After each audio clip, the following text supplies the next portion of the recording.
Okay. So, hopefully we can see from there. That looks yummy. Isn't the spider so cute? Uh-huh. The spider's adorable. Okay. So, remember I keep saying, I think this is middle voice. I don't know if this is middle voice. We finally have middle voice! Okay, so what's middle voice, Whipple, and why are you so excited? Well, it's when you have passive voice and then you translate it active to make it work. Okay? So, this is in a weird spot. It's like in my way now. So, everybody see Voltum de Missa. Okay? De Missa means having cast down, like having cast down. Just like having been cast down, like having been put down. Right? Okay? But what it's saying is, this is actually the direct object of de Missa, right? De Missa is describing Dido. Okay? And that's how the middle voice works. And I don't know why they call it middle voice, I just know it's a thing. It's this magical thing where passive voice all of a sudden has a direct object and you translate it actively to make it work. So this is Dido having dropped her face. Yes, having lowered her face, like lowered her, yeah. Like jaw. Okay. No, not just her chin, not just her whole face. She lowered her whole face. Okay? And then she also addresses them in the imperative. But this doesn't bother me as much as when Ilioneus addressed Dido in the imperative. Why? Because she's a queen. Because she's a queen. So really she can talk to people whoever she wants. Right? Mm-hmm. Allie, you guys okay? Alright.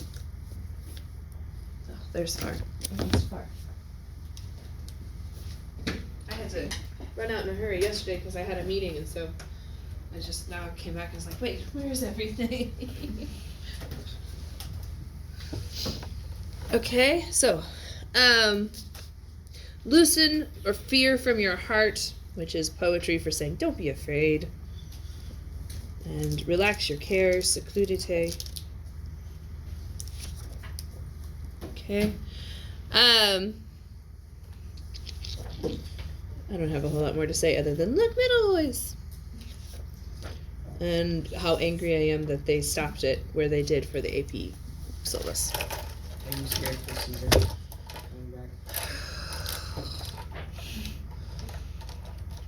I am not emotionally prepared for Caesar. So Future political problem right now we do. Right, exactly. Right now I have one more day of Virgil. Okay, so res dura, it's a hard thing, is an idiomatic way of saying this is a harsh necessity.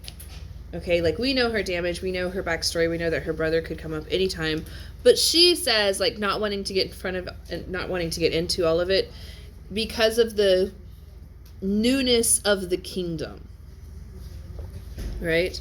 It is a hard matter, and the newness of the kingdom compels me to arrange such things, Maliri, right?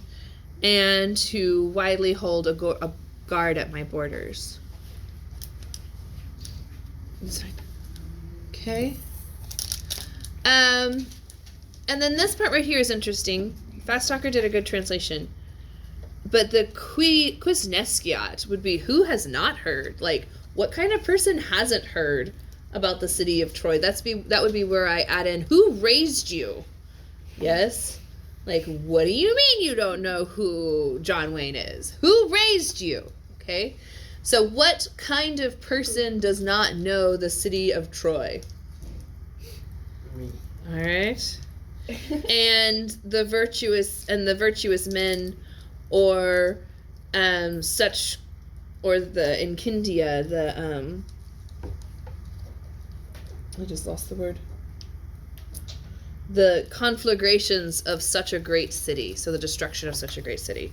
It would be like if we had no idea Tokyo was destroyed. Maybe not Tokyo, maybe Tokyo is too far away. Toronto. It would be like if Toronto was destroyed and we had no idea. Huh? I think we know this. Exactly, that's what I'm saying. That's what she's saying. She's like, we know this. And then she says, we are not so obtuse. Yes, obtusa. right? Have it. We are not so dulled. It comes from obtundo. This is funny. Obtundo, obtundera, obtudi, obtudi, obtusus. Okay, and it means blunt or dulled. So we have not been so dulled, or we, the Poinians, we Poinians have not borne such dulled chests that we do not know, nor has the soul, or nor has the sun. Anyways, like we're not that far away, and it hasn't been that long. Like we know what's going on.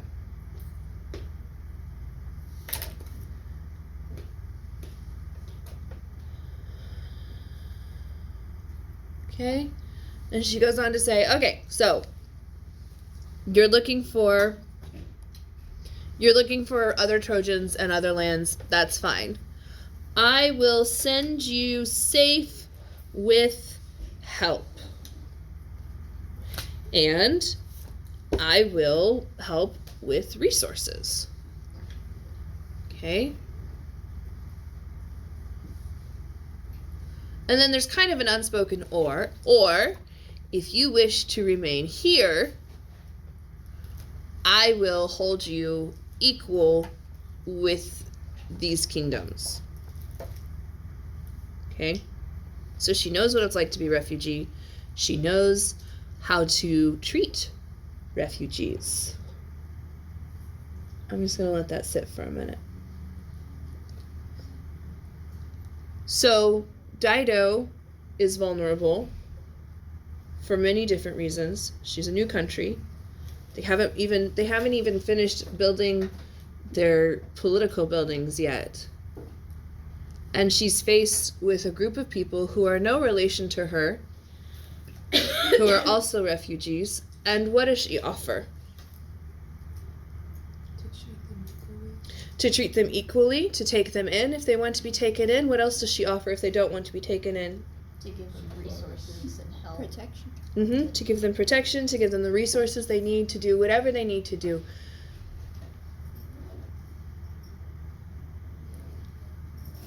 So, what about today? Oof is right. Do we have any Didos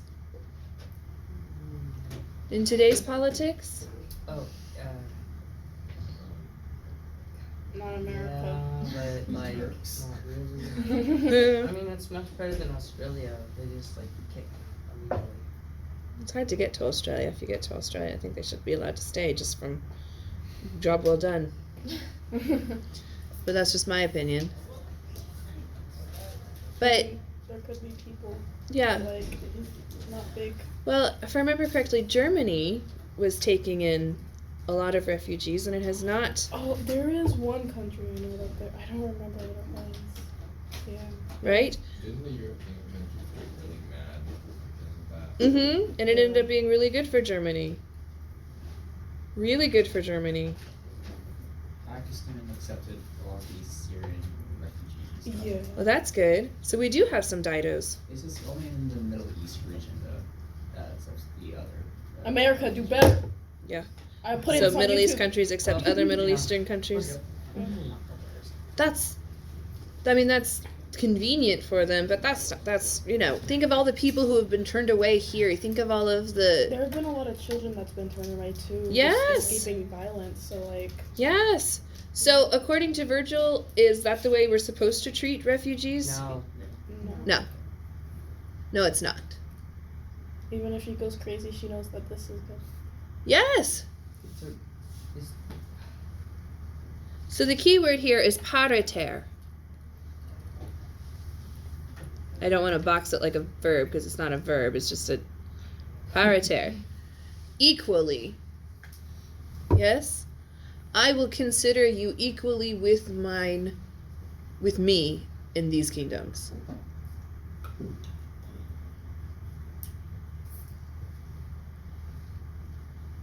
So just that whole little thing right there is a reason why I think that. So, lately, education has been focused a lot on math and science, yes? Yes. You know what math and science doesn't teach you? Morals. How to be human. Yes, morals. That's where the humanities come in. Foreign language, arts, theater, art history, artistic expression classes, whatever they may Hey, be. Spanish, does this teach you this? Right? Oof. But this is one of the things that we learn in classics. This is an ancient yes, this piece of literature is over 2,000 years old. And really, the conflicts have not changed. You still have people killing and fighting and taking over and kicking other people out of their homes. And that means that you still have people displaced, and you still have people who have to deal with those displaced people. Not really a time problem. It's a human problem. We're responding differently. We are responding very differently. Do you think Dido would have put a child in a cage? 9. No.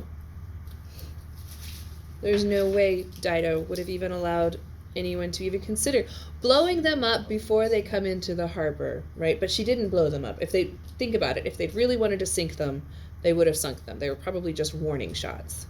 Yes, like stop right there. We need to know who you are, what you're doing, and if you don't stop, okay? But then whenever they came and they appealed to her and they followed the process that you're supposed to follow, she showed mercy, right? Okay. Some people could argue that there were fewer people in the world back then. There weren't as many resources back then. The technology wasn't as good back then. Technology wasn't as good, so there were fewer people. What? They didn't conquer as much. They didn't have as much land. Dido only had as much land as she could encircle with an ox hide. And she was willing to share it with the Trojans. Good on Dido. Okay? So, there you go. There's my political soapbox for the day. If you want to know how to treat a refugee, look at Queen Dido.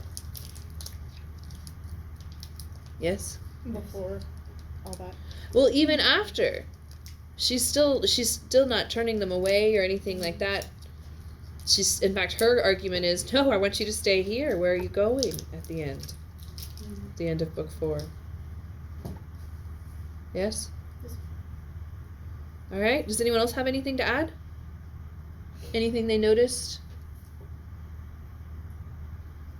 No? Okay, well, notice we're still calling it Hesperia, just the western region. Yes?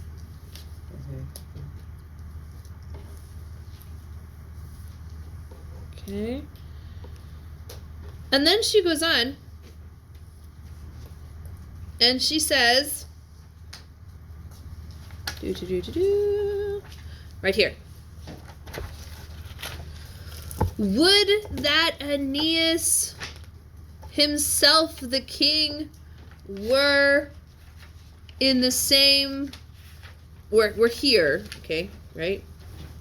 Having been driven by the same north wind. So Utinam is a fun little signpost that says you're going to have a subjunctive. Okay? Utinam. Would that.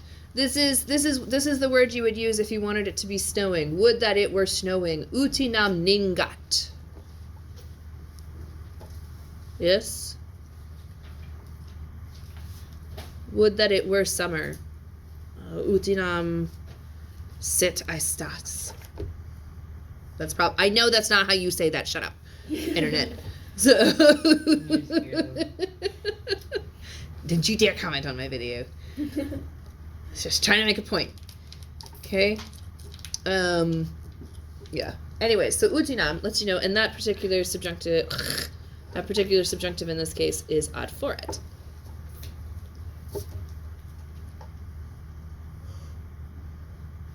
Making sure I'm not missing something.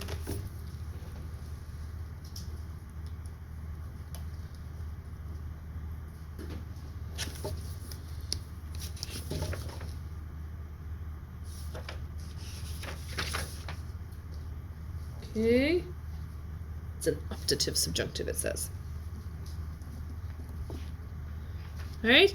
So basically she says, indeed, I will send out selected men through the shores, and I will order them to search the extreme parts of Italy.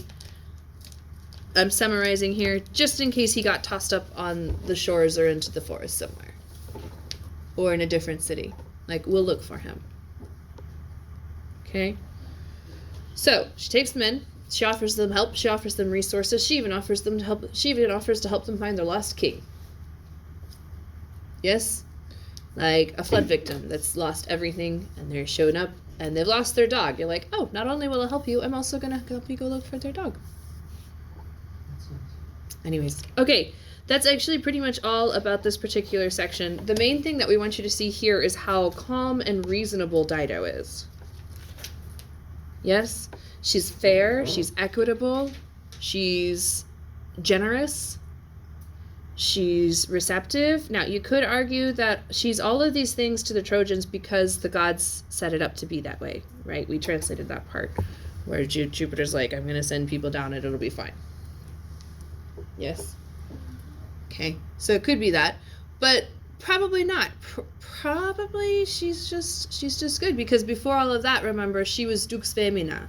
She was like a queen. Yeah, Dux Femina Facti, whenever she got everybody out of Tyre and got them all the way to Carthage. Yes? Okay, so important to understand what she looks like now, because she's not going to look like this later.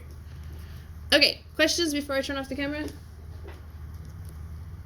No? We have like 25 minutes left. We're gonna, I don't know what we're gonna do, but it's gonna be spectacular. Okay.